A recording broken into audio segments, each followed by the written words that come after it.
बिहार सरकार ने राज्य कर्मचारियों और पेंशन भोगियों को बड़ी राहत देते हुए महंगाई भत्ते यानी डीए में 3% की बढ़ोतरी कर दी है। अब कर्मचारियों को कुल 58% महंगाई भत्ता मिलेगा, जिससे लाखों कर्मचारियों को सीधा फायदा होगा।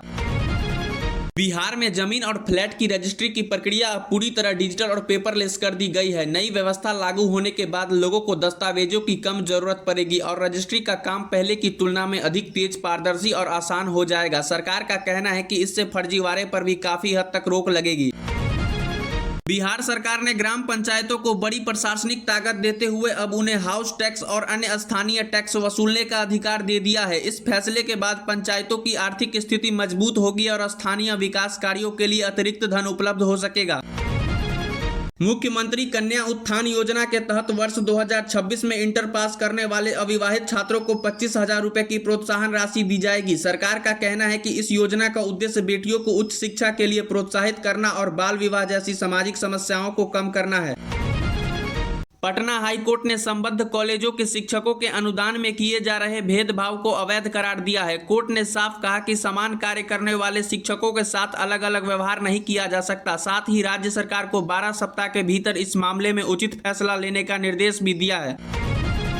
मुख्यमंत्री की अध्यक्षता में हुई बिहार कैबिनेट की बैठक में कुल 25 बड़े प्रस्तावों को मंजूरी दी गई। इनमें सबसे अहम फैसला मोटर व्हीकल टैक्स से 1 से 4% तक की बढ़ोतरी का है। सरकार का कहना है कि इससे राज्य के राजस्व में बढ़ोतरी होगी और विकास कार्यों को गति मिलेगी। पटना के चर्चित बंटी किडनैपिंग और मर्डर केस में बड़ा घटनाक्रम सामने आया है। इस मामले के मुख्य आरोपी रवीश कुमार की पुलिस एनकाउंटर में मौत हो गई है। पुलिस का दावा है कि आरोपी ने गिरफ्तारी के दौरान हमला करने की कोशिश की, जिसके बाद जवाबी कार्रवाई की गई। मामले को लेकर पूरे राज्य में चर्चा तेज है।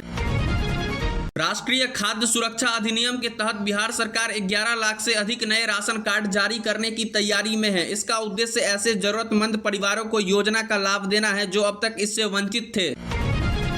मुजफ्फरपुर नगर निगम के विस्तार की तैयारी तेज हो गई है। प्रस्ताव के अनुसार निगम में 12 से 20 नए वार्ड जोड़े जाएंगे और परिसीमन भी किया जाएगा। इससे शहर के विकास कार्यों को नई गति मिलने की उम्मीद है।